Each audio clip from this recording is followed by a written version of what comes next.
So I'm going to take you through a reading of today's learning target for assessment for this reading, which is called You Trouble by Justin O'Neill.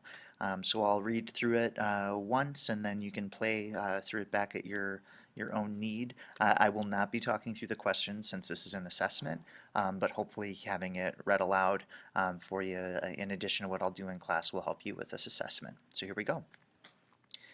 You Trouble by Justin O'Neill. It might be funny to watch some guy jump off his roof onto a trampoline, but some say stunt videos encourage teens to take dangerous risks and should be banned.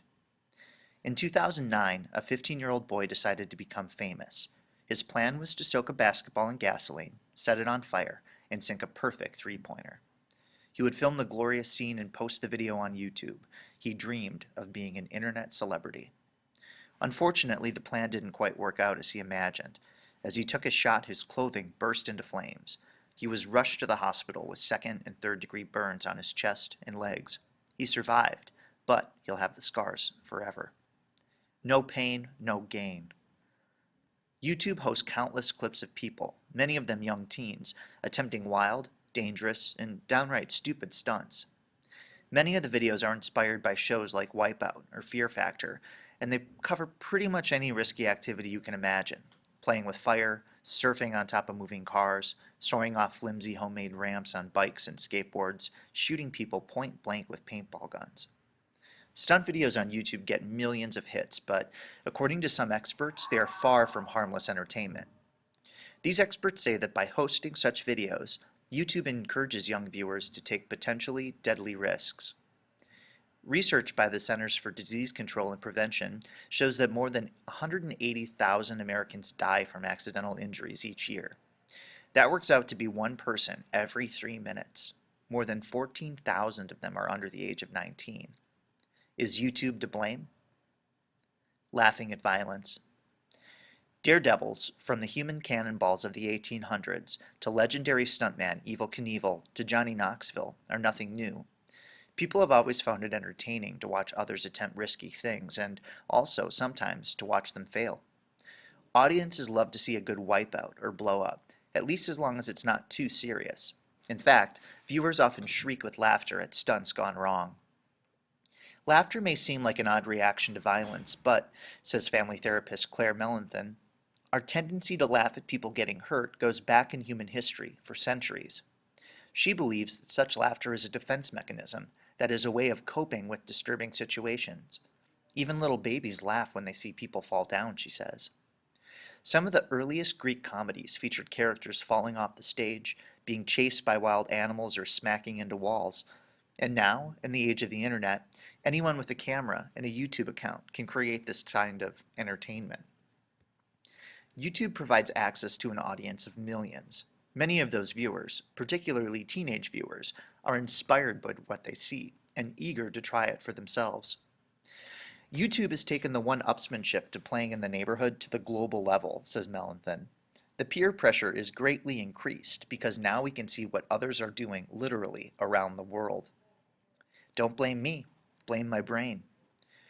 There's another reason, beyond peer pressure, that many teens are willing to risk their safety and even their lives for the sake of a 30-second stunt video. Their brains are telling them to. During your teen years, the area of your brain that seeks pleasure and reward is well developed.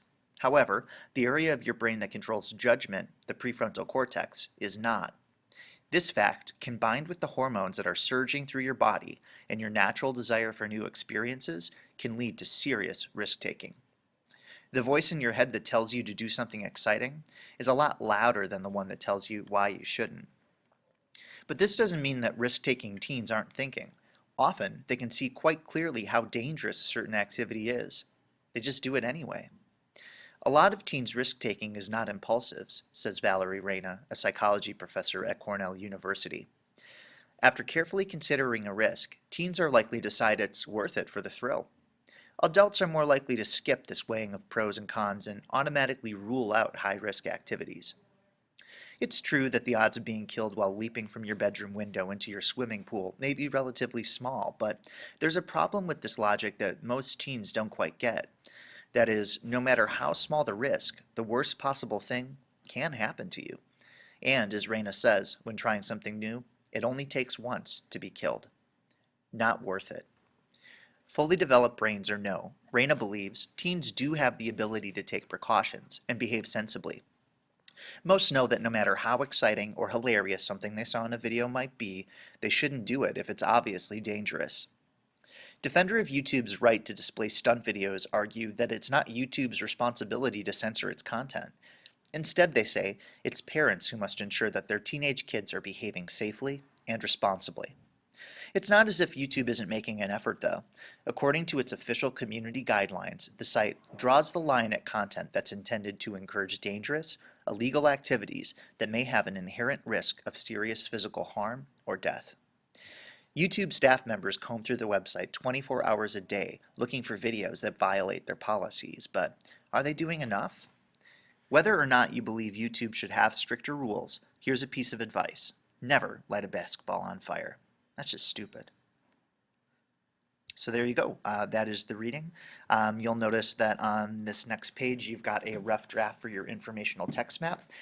So once you've completed the multiple choice questions, I recommend doing those questions first and then coming back to this, because you may get some details in the multiple choice questions that will help you with this rough draft.